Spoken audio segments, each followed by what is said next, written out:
we couldn't afford furniture, so we were sitting on the floor watching television, man. We were watching the Oscars, and man, believe it or not, those same two guys that had a bankruptcy and had a bad credit who came in the dealership several months earlier to buy a car, walked across the stage and won an Oscar for Best Original Screenplay.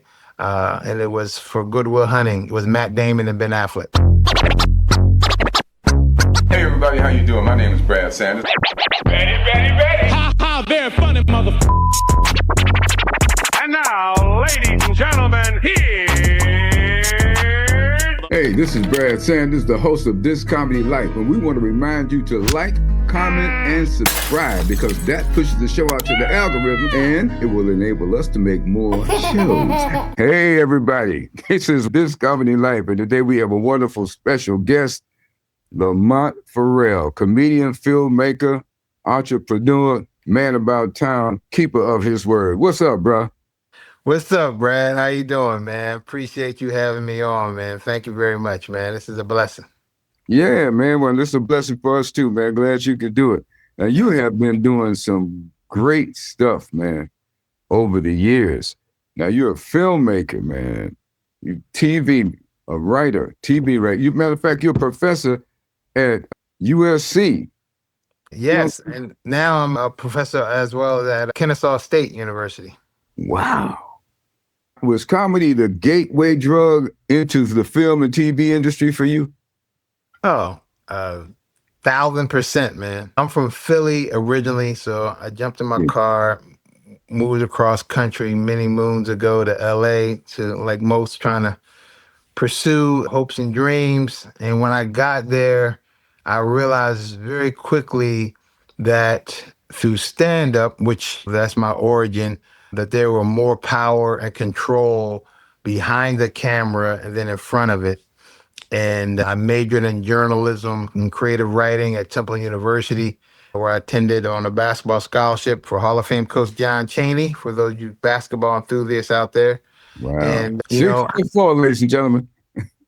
Yeah, absolutely. And so I realized that there was just more. I went to a taping of Martin, and I was in the stands. I was just up in the stands with everybody else watching the show. And I saw all these black and brown people sitting in these director's chairs down on the floor. And I knew that's where I needed to be. I knew that I could take my love for stand-up, for comedy, and my already majoring and studying creative writing in college and blend those two together and get in one of those director's chairs, man. So by the grace of God, after a year or so and pedaling around in LA, I made it happen. So after just about a year or so? Yeah, less than 2 years, man. I had some crazy stories, man. I don't know how much time we have, but we got time, Jello. Man, so I moved to LA. First of all, let's start back. When I was in Philly, I got on, I sent a VHS tape. I just started doing stand-up, and I sent a VHS up to New York to Showtime at the Apollo. And they called me, man, and wanted me to come tape. And so I got in my car, I drove up there, man. That's the first time, obviously, ever on television and doing the front of the audience. I got in front of that. Mark Curry was the host then. And I jumped on stage, man, and I didn't win. I didn't get booed, but I didn't win. Well, if you didn't get booed, you won. And it's funny because I ended up working with Mark Curry and being friends with him years later. But from there, when I was back in Philly, I was doing a lot of open mics and things like that. And I started opening up for a lot of big name acts that would come to Philly. Martin Lawrence, ironically, Mark Curry, David Algreer, Dave Chappelle when he was 19 years old. And all of those guys were like, man, you have talent. You should move to New York or LA because Philly was such a small market. Yeah. And I'm one of 6 boys, so 7 brothers, no girls. I have seven brothers and 7 boys in my family. And I knew I would be home sooner than later if I went to New York and mom's home cooking. And so I said, if I go to LA, I'm there. I'm gonna make it or break it. There ain't no coming back. So that's what I did, man. I got my car, drove. My car, true story, broke down in Delaware, which is like 30 minutes outside of Philly. I got out, went to the auto body shop. Outside of Philly. Oh, exactly. Man. Yeah. Hey, I couldn't even get to DC, man. Out of town yet. I'm not even out of town. and they couldn't even look at my car because they were just too busy. So I don't know a lot about cars, but I just went back. I literally shook the battery, I kicked the tires, it started up, and Yeah. I got in and I drove, man. I drove all the way to LA, man. It took me a couple of days. But once I got there, man, I struggled because you're in a new city. I had a college Yeah. degree, but I needed like a day job to be available at night to work and get on open mics. And hopefully, my plan was auditions. So I saw a sign that said they're hiring for La Brea, a car dealership. And so I never sold cars, but they Oh. said they pay. I figured, I said, hey, I could Did sell you still cars. have your car? Did you still have that car that you drove to LA when you got the job at this? Nah, that car, that's a Okay. Mitsubishi Cordia, man. That car been going a long time. And so, man, I took this job selling cars at LeBray Avenue Motors. I didn't realize at the time that you got to sell a lot of cars to make any type of money, man. And so Really? that first week, I think I sold one, two cars. I was feeling good. By the Yeah. end of the month, they had a big chart up on the wall. By the end of the month, it's for 30 days. The old timers sold like 35, 40 cars. Oh. I still had two, three cars. Did you get a So check? and so, and I didn't have to make any commission. So, but really, man, I really struggled and I was going to give up and move back to Philly. I prayed upon it. And that day, two guys came into the dealership and wanted to test drive a car. I took them on a test drive and we came back. Both of them wanted to buy two brand new Grand Cherokees. I thought this was a sign from the good Lord above. I was like, man, I can sell these cars. I can stay in LA, pursue my dreams. My manager ran their credit. One guy had really bad credit. The other guy had a bankruptcy. They would not allow them to buy cars. So I Yeah. was really angry and pissed about it, but it is what it is. So they knew I played basketball, the two guys. So I would call them every now and then to see if their situation changed and maybe I can get them in a cheaper car. It never worked out. And Brad, man, I'd say less than a year later, I was with my roommate, Taquan Stewart, who's also was a comedian at the time. We're sitting in Yeah. our apartment on right off of Hollywood Boulevard and Vista, Hollywood and Vista, behind that Denny's. You remember that Denny's is right there. I live in an Yeah. apartment right there, and So, we couldn't afford furniture, so we were sitting on the floor watching television. Man, we were watching the Oscars, and man, believe it or not, those same two guys that had a bankruptcy and had a bad credit who came in the dealership several months earlier to buy a car walked across the stage and won an Oscar for Best Original Screenplay. And it was for Good Will Hunting. It was Matt Damon and Ben Affleck. And the Oscar goes to Ben Affleck and Matt Damon.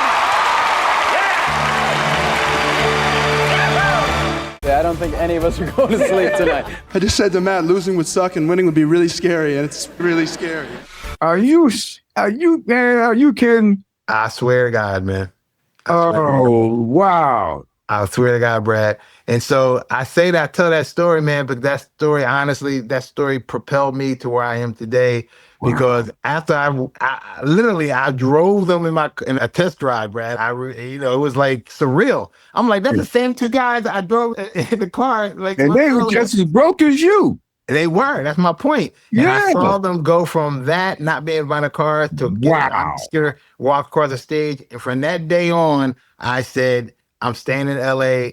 If they can do it, I can do it. I'm not going to give up, man. And as Coach Chaney would say, you got to have stick-to-itiveness. And that's what I did, man. And so I stayed in LA. And I'd say after that, I went to that taping of Martin. And everybody was leaving. You've been to shows. After the show was leaving Friday night, everybody's trying to get out of there. Right. And I was standing at the balcony as everybody was exiting. And all the actors, director, the producers, crew, they were throwing their scripts in the trash can. And I literally saw that trash can just pop, from nothing, just pile up. Hundreds of scripts were piling up. And I was standing there salivating. And I looked over and I saw a security guard. And I was like, hey, man, can I get one of them scripts? And he was like, hey, if you know anything about TV, they have on the scripts, do not solicit, do not hand out property of Paramount or Sony or whatever. But that dude was like, man, I don't give a damn. Show's over. So he just handed me one of those scripts. Man, when he handed me that script, man, it was like getting the Holy Grail for the Raiders of the Lost Ark and the Lost Covenant. It was like, what? I had that script, man. I went back to my house that day and I got on little computers are just really kind of coming out back then. And I had an old little those big Macs with the big fat face. And I took that template Yeah. from that Martin script, and I wrote a Fresh Prince of Bel-Air sample off of that, and that was my writing sample, man. And I used that, and I had a short-lived show on Comic View called The Blackberry Inn. You might remember that, with Miss Laura Hayes was on Oh, there. Miss Laura. Oh, that was the Yeah, name of that show. I remember. yeah, Oh, it was. oh, yeah. It was like a web series before web series. It was like only like 3 minutes. They would show in between commercials in the beginning and end of Comic View, Yeah. and they hired 10 writers. And I didn't email it back then. I faxed in my writing sample, that script, and I got hired to write on the show. After 2 weeks, they fired everybody except myself and another gentleman, Norman Vance Jr., who became my writing partner. And he's wrote a whole bunch of movies. Yeah. Probably the most popular movie that he wrote was Roll Bounce with Bow Wow, Okay. and he's still writing today. So we wrote a whole bunch of stuff. But anyway, so from there, man, that's when I got my first TV show, and then from there, got to work with Robert Townsend on The Parenthood, and I wrote and produced Moesha, and then Girlfriends, and House of Pain, Meet the Browns. Are We There Yet? That's It Together, Read Between the Lines, The Office. So man, I've been writing in TV for over almost the last 30 years or so. I want to go back and savor that moment again. Say them two names of them guys that couldn't even buy a car, bad credit, no credit. You sitting up in you and your roommate's apartment on the floor because you ain't got no furniture, and watching the Oscars, and name them cats that walked across the stage. Ben Affleck, Matt Damon, they are A-list actors in Hollywood and directors today. And yeah, man, it was it was almost unbelievable. I don't even know how to describe it, because everybody has to start somewhere. And those guys literally walked in. I didn't know who they were, to be honest with you. I had a sense that they were actors, or they were just coming to LA like everybody else trying to make it. But they were cool. Like I said, we talked. I had their phone numbers, so I literally would call them maybe a few times a month just to see if their situation changed. Yeah, you just try to call them and see if they can buy. And they would call back, and they would, or they would pick up, and they'd be like, "Hey, it's LaMont from the dealership." Yo, man, they went to hoop because they played ball, and they knew I played at Temple. I told them that, and so, but we never got together. So we just kind of, they were just customers at that point. So I was watching the Oscars, and I looked, and they were like, for Good Will Hunting, Matt Damon, Ben Affleck. I couldn't believe it, man.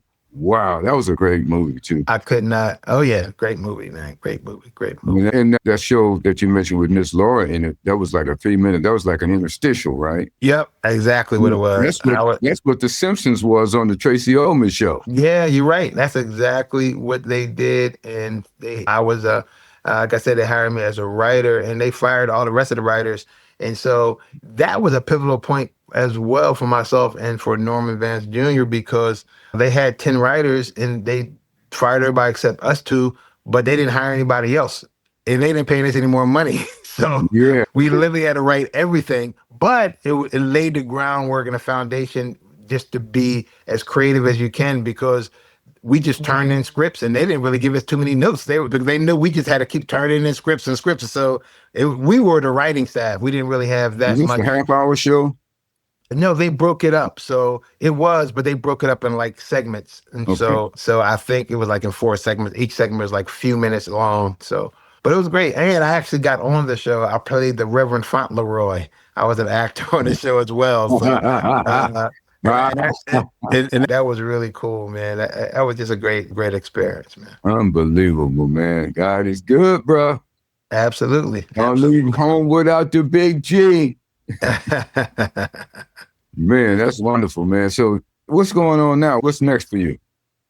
Well, man, like I said, for me, I just really believe that you just have more control of your career as a writer. And I act as well. I've been on several TV shows and recurring roles on The Office and other stuff. But as a writer, you can create and then potentially hire other people. So, and don't wait for an opportunity. You can create one. That's kind of like my mantra. So I've been writing, man, and I just have a bunch of pilots out. I just have a movie that I didn't write the original draft, but I was hired to rewrite it and punch it up, called Boys Trip. It'll be out later this year. They just shot in South Africa about a month ago.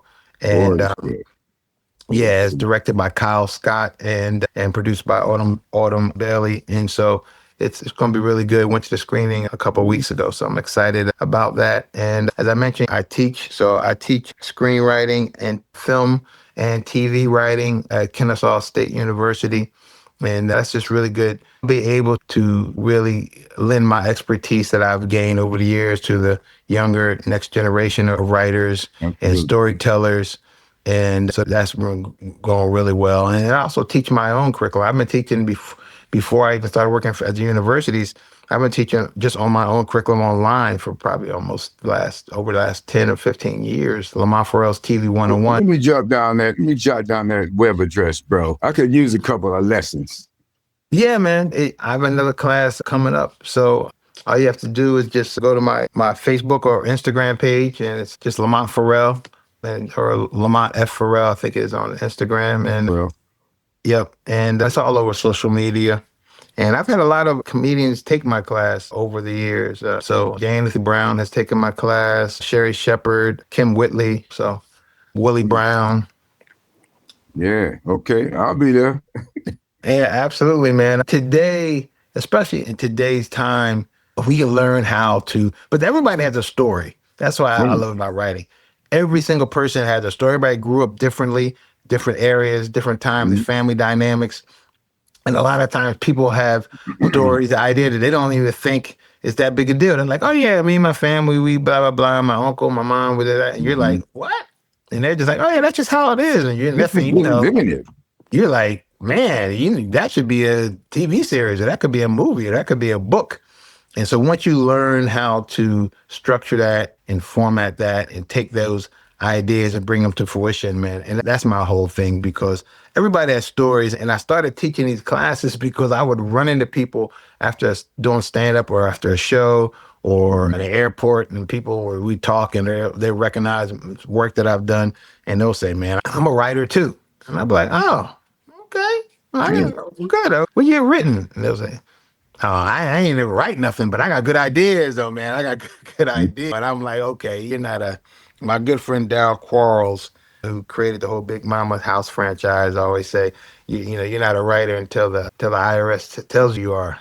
You got to pay taxes and all that money that it's real now.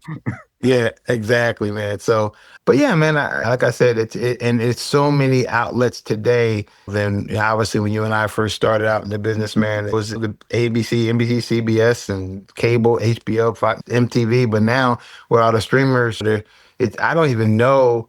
I used to know all the TV shows on television. Now it's literally hundreds, almost thousands of outlets with different shows on, and they all need scripts and they all need writers. So.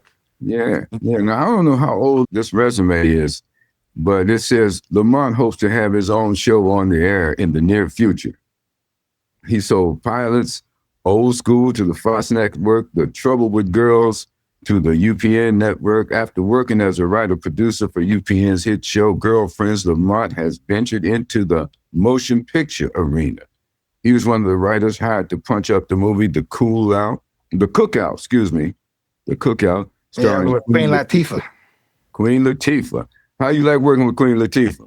Oh, it was great, man. I worked with her. Sweetheart.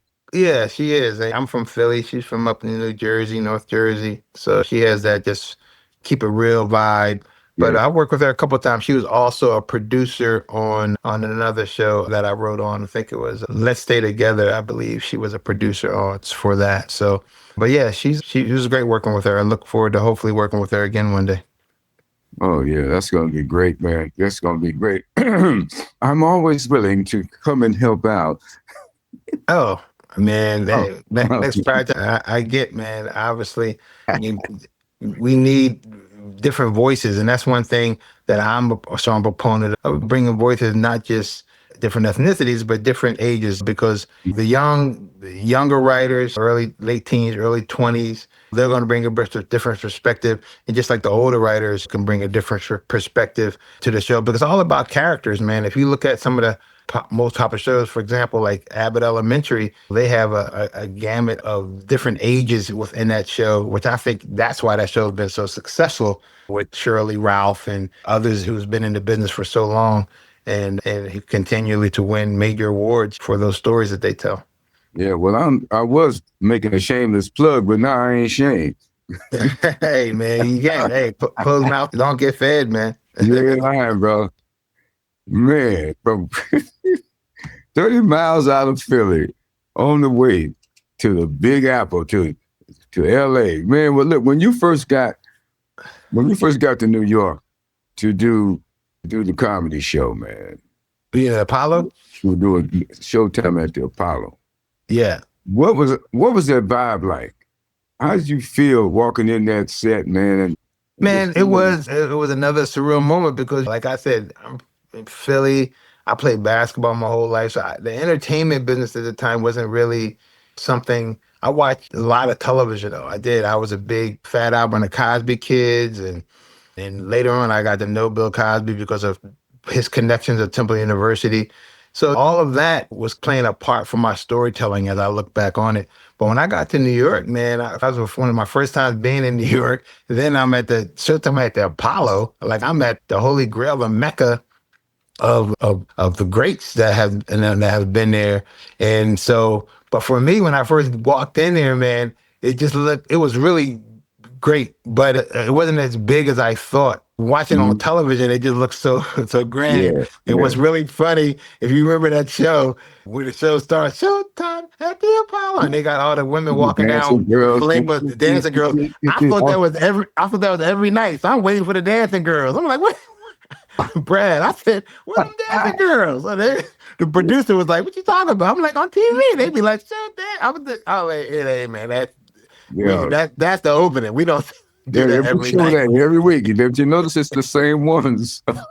Exactly. But it was great, man. Just being there, Mark Curry and Kiki Shepard, and just being part of that, man. And who else was on that show? Keith Washington, the singer, was performing in that show. So it was definitely star-studded. And ironically, they did a story about Patti LaBelle as well, who's also from Philly. And, you know, believe it or not, I used to cut Patti LaBelle's grass when I was like 12 or 13 years old. Yeah, right. Yeah. And so they actually interviewed me as well, just about the history of the Showtime at the Apollo, the theater and all of that. So it was just a great experience, man. It was just all the way around. And looking back on it, I do remember my family, we were in the restaurant business. My dad started his own restaurant. My last name, Ferrell. He started a restaurant called Ferrell's Franks. Wait a minute, man. With 7 boys, he had to have a restaurant. Well, you're right. And that's exactly what my mom said when he came up with the idea. She was like, well, who are you going to hire as employees? He was like, they sitting right here at this kitchen table. So we all worked there. And when Mark Curry asked me to come out, I came out and I rubbed the log. And he was like, hey, man, we got a comedian, LaMont Ferrell from Philly. He was like, what you doing in Philly? I said, man, I work my family restaurant business, Ferrell Franks, the only dog you ever want to bite. And then he said, well, go out there and hot dog them then. I'll never forget that. But from that, man, believe it or not, Brad, I got fan mail came to our restaurant. Dude, crazy. That was a national plug, dude. I know, but it was crazy, man. I got letters. You didn't know you was doing that, did you? I didn't know. My dad was happy, though. He was like, hey, we got... My boy, you get hot dogs. Exactly. So people were writing to the store and saying, hey, we saw you. So a pile of girls would be like, hey, I saw you. I wanted to tell you I thought you looked nice. And here's my number. It was crazy. Wow. You pulling chicks off of Showtime on amateur night. On amateur night, you got skills. You was a blessed man. I read a book called "Son of Many Fathers" by Roy Wood. Okay, and he tells a story about how he and his partner drove up from Alabama and went to Showtime at the Apollo and but that's. Yeah, but there's a passage in this book. I don't have the book, and I'm not going to try to just belabor the point. But there was a lady that he knew from, well, when they moved into the New York area, they were staying at this hotel. Okay. With you were pimps and all of that, right? Oh, wow. And he came back, and he was in his car crying. And his one of the hookers he had gotten to know while he was there. She came over there. She said, Rough night, huh? Yeah. Yes. But she said she told him, just go on and cry if you got to, but get your ass up and go back to work. There you go. And as she was telling him, she's been fixing her whole makeup up. It's literally, this is my favorite passage of that book. That's funny. Went there, man, and because her pimp was across the street. Hey, how Alabama do? Yes. and Roy said, he bombed. That is classic, man. Yeah. That is classic, brother. Yeah, it's a lot of, that's what the stories are, man. Everybody has a story. Yeah. So your story is fascinating, and to say the least. But once are you married? Do you have a family? Are you raising a family of your own? Yeah, well, I have a family. I'm actually divorced, but I've been divorced now for several years. But It has effect on some people. You say what? Comedy has that effect on some people. You got to laugh all through it, man. You got to laugh through it. But we raised we had one son, and he's doing really well. He's up at Bard College in upstate New York. He'll be a sophomore. He just finished his sophomore year, so he'll be a junior. So he's doing really well. He's attending a full academic scholarship, so we're proud of him for that. Good for you, man. When it comes to writing stories or scripts, how would you advise a young person who wants to be a script writer? I remember Roseanne Barr was writing from her hometown and just writing and sending scripts out to LA. Until she was right. We did a show up there at the Comedy Works. Okay. And that's what she was doing. She'll send out a script every week. And that young lady that wrote, was it Blackish? Not Blackish, but there was another young lady out there in LA that just keep writing. So how would you advise a young person to start becoming a paid writer? Wow, that's a great question. So the industry definitely has changed over the years, from the beginning of television from the late 50s and 60s and 70s up until today. But what has remained the same are stories. Still beginning, middle, end. TV's mainly made up of A and B stories. So my advice would be, you have to learn how to write. So before you think about making a bunch of money and selling a TV show and moving to LA or New York or what have you, you need to focus on writing, like literally how to tell a story and how to be able to put it on paper and bring it to fruition and actually have something tangible that you can actually show somebody or give somebody. Right. There's no difference when you trying to be an actor or an actress and you don't have a headshot, or you trying to be a singer but you don't have a demo reel. Because the first thing people are going to say if you get an opportunity, which sounds cliche, but if you're running into Oprah or a Tyler Perry or whomever, and you tell them that you're a writer, the first thing they're going to say most likely is, oh, really? What have you written? What do you have? Yeah, and if you say, I don't really have a script, I don't have anything, then they're going to tell you, well, you need a script. But if you say, oh, yeah, I have a script, I have several scripts, I have an original draft script called The Brad Sanders Show, or whatever it is, then not saying it's automatically going to happen, but I've have tons of other stories where I've been in situations when I moved to LA or I've been places and they'll say, well, hey, here, send it to this email, send it to my assistant. And I'm not saying, but that's a start. But before you get to that point, you have to learn how to write. You have to. I tell all my students, that's what I focus on. So in my classes that I teach at the university, their final that I grade them on is their final script, their final draft of their script that they turn in. Because you can learn all the ins and outs about structure and storytelling, but at the end of the day, people aren't going to quiz you out here in the real world. They're going to want to see a script, and that's how they hire for TV shows.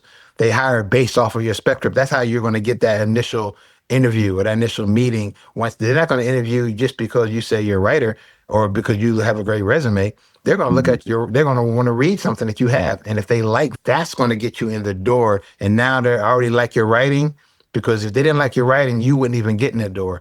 But if they like your writing, now they're going to see if they like you, because TV is a collaborative environment. So you're not just writing, you're not writing a novel by yourself. You're writing with 2, 3, 4, 5, 8, 9, 10 other writers in a writer's room. And so you have to be able to get along and you have to be able to contribute. And what can you bring to that process that they don't already have to make that show better? And that's essentially it. It's not really rocket science, but it's a business. It's an entertainment business for a reason. That's why it's called show business. And so you have to treat it as such. Yeah, so that's one of Myra J's greatest points. She has the trait of knowing how to work well with others. Yeah, you have to.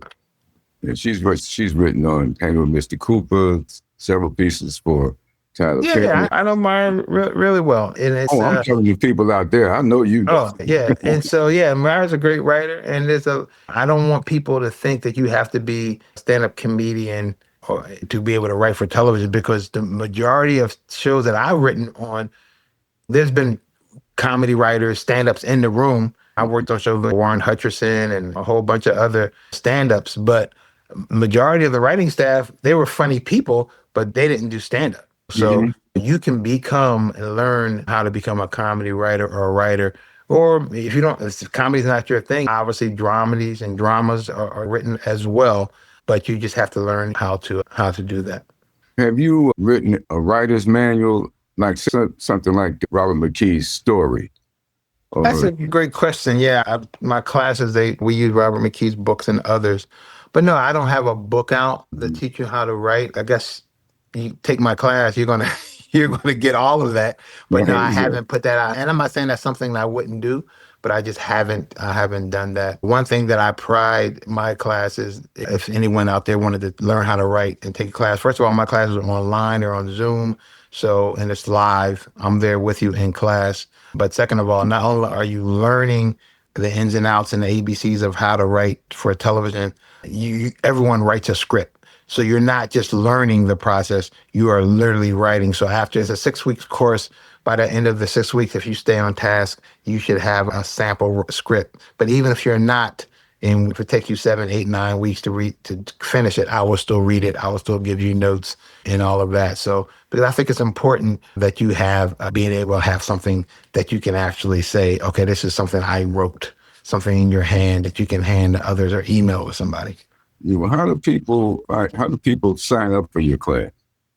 Well, you can just go to, like I said, you can go to my Facebook. It's up there right now. You can go to Instagram on there. My name, LaMont Ferrell. You can send me a text. My business line is 678-487-7672, 678-487-7672. Or you can email me. You can email me at my name, Lamont, Lamont, Ferrell, F as in Frank, Errell, Lamont Ferrell at ymail, as in Yahoo, ymail.com. And those are probably the most quickest and efficient ways to get in touch with me. Okay. All right. Well, overall, what in your career and all these years that you put in and the effort that you put in, for you personally, what do you want to accomplish? Oh, that's a great question, Brad. I think for me, I've written and produced a lot of TV shows and content. I've been part of probably over 500 episodes of television, but those are shows for other people. And so my goal is to sell. I've sold shows in the past, but have a show that's going to air. A show that I've sold in the past, they were purchased by studios and networks, but for whatever reason, they decided not to air them. But for me, it's to have a TV show on and just be able to create. I'm really about creating your own path. So now I'm in the process. I have a film. I have several film ideas and films that I've sold. But I'm at the point now, especially with technology, just shooting it and creating it and just putting it out there. And whether you put it on a streamer service or what have you. But that's my next step is to take these scripts that I have, these ideas that I have, and to shoot them myself, and don't wait for Hollywood to open up those doors on your own, because all the audience really, in my opinion, care about is a good story. If you can see it, if you can hear it, they don't know if that budget was $20 million or $20,000. So along with that, they're doing it all the time. And there's a guy this week, last week, he got the name of his movie, but he built a great following online, and he shot his own independent film. And he already had them signed. People reach out to the theaters to bring it to their town, the theaters. And I think his movie, I think he shot it for like $150,000. I think it made $7 million like the first week. So, Yikes. yeah, That's good. That's a good story right there. yeah, absolutely great story. I Yeah. mean, but there's a ton of those stories. Look at Ava DuVernay. You know who Ava DuVernay is, right? Oh, yeah. 1619 Project. And Exactly. But yeah. what a lot of people don't know is that Ava DuVernay, who's a household name today, but Ava DuVernay, I used to work with her. Ava DuVernay used to be the publicist on the TV show Girlfriends Oh, okay. and a whole bunch of shows at UPN and other shows. So she was just known as the publicist back then. And she was a great publicist, great at her job, but no one really knew at the time that she had a yearning to write and direct. Yeah. And she came back to her apartment one day and saw a van parked out front, and her neighbor was taking out a bunch of equipment, lights, cameras, all the equipment. And she was like, "Hey, what do you do?" He was like, "Hey, I shoot commercials. I shoot." And she was like, "Hey, well, I have a script that I wrote, and I don't have a lot of money, but I think at the time all she took her life savings, and they partnered up. And they started shooting her own projects, and one of them was in the middle of nowhere. She won the best first-time director at Sundance, and then from there, she directed Selma and everything else, and now she's $100 million movie for Disney. So, but you know yourself, if she had went into the executives at Paramount when she was a publicist there and said, "Hey, I'm thinking about switching up. I want to direct." And they would have been like, "Yeah, thank you. Go down the street." Yeah, exactly. So you got to do it. Sometimes you got to do it yourself. And that's when they'll recognize the talent that you have that's been there all along. So, this industry, they try to pigeonhole you and just make you into saying you only can do one thing. But well, if we don't know your story, only you know your story. Yep, you're right. Absolutely. You're the only one who can tell it. So yep, there you go. It's not upon them to discover your story. Yeah, yep, absolutely. I couldn't agree more, brother. All right, so you got all these things going up. Now, you've won a few awards yourself. Yeah, over the years, man, I've won some awards for things. I actually this is, many years ago. People probably don't know, but I won in LA at one of my first short films that I directed, Out of a Closet. I won Best Director for that. And then I shot a web series, my good friend Mark Alexander, and we won Best Web Series Comedy for Michael Jackaways, who, rest in peace, who passed away now, for the LA Web Fest. And it's just funny, like some of these stories that I have, but I tell people, you just never know what you do and what work you've done, how big or small it is, how that can come back and advance you in other parts of your life down the line. So it's always just to be able to put out good work, because I did that web series, and then years later I had a meeting with the creator of The Office, the TV series The Office. Yeah. And so I was in his office talking to him about being a writer on the show, and then I heard next door my voice. I heard like them laughing out of the writer's room. So we walked down the hall, and the writers who heard I was there, they looked me up, I guess Googled me. They looked at my web series and they were watching it. And they were like, "Hey, man, this is some good stuff, man. You're funny, man. It's a funny guy, blah, blah, blah." And I'm like, "Oh, great. Thanks, man." And so make a long story short, Greg Daniels, who created the show, basically said he wanted to meet with me, but didn't have really any opportunity to hire me as a writer at the point. But we keep in touch and he'll keep me in mind, blah, blah, blah. And I was just glad to have that opportunity to get there to meet with him, and which is another story I didn't even tell. My agent couldn't get a meeting with him. Like, he just couldn't get in, you know what I mean? So I'm kind of like, I don't like taking no's for an answer. So this is a funny story too. So I literally got on the phone and I called the production office, and I asked the assistant, of Greg Daniels. I said, hey, what? Because the reason why I did it, because back they had a whole thing. I had a This is a whole nother story with the Tyler Perry and the writers and all of that stuff back in the day.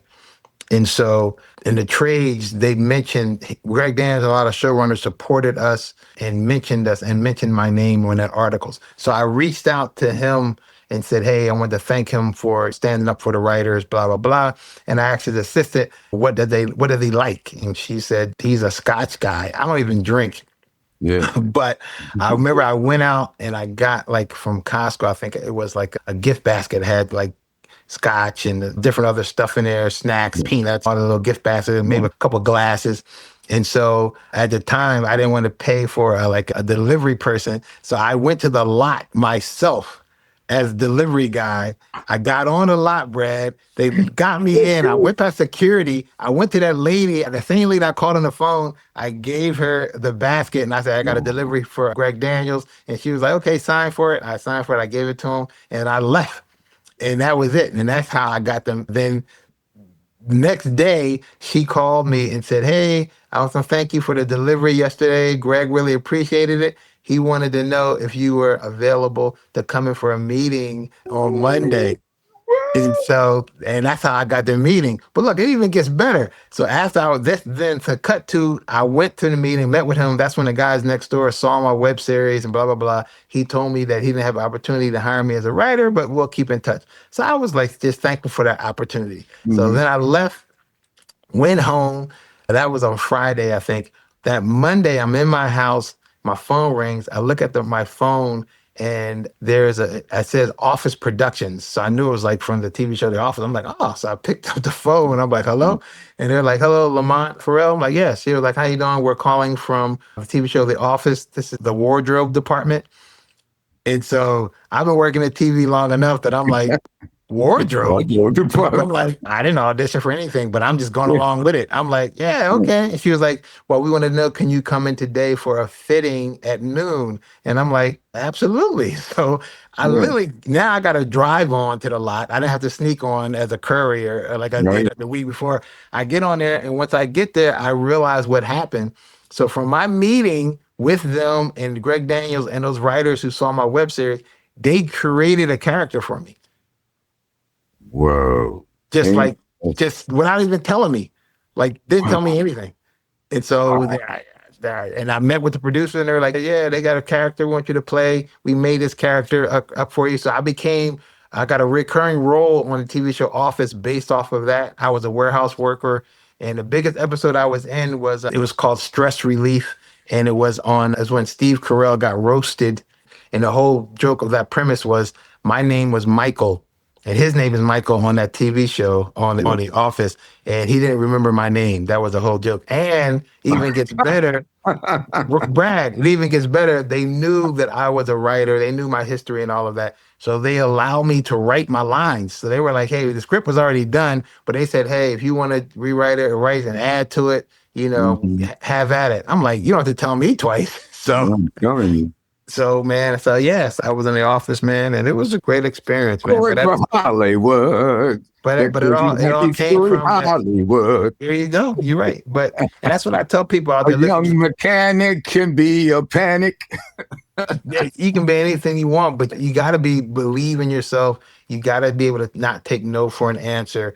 And you really got to have stick-to-itiveness, because if you just kind of like, I can't do it, man, then it won't happen. Like when my agent said, yeah, it's tough to get in there. Every time I call over there, they get so many agents, they're not really taking our calls. I could have just been like, wow, that's messed up. But no, I said, you know what? Let me go get a gift basket, take them online, give it to them, and get right in their face. So it's not a right or wrong way to try to do, and not even break it into TV or film, but anything in life.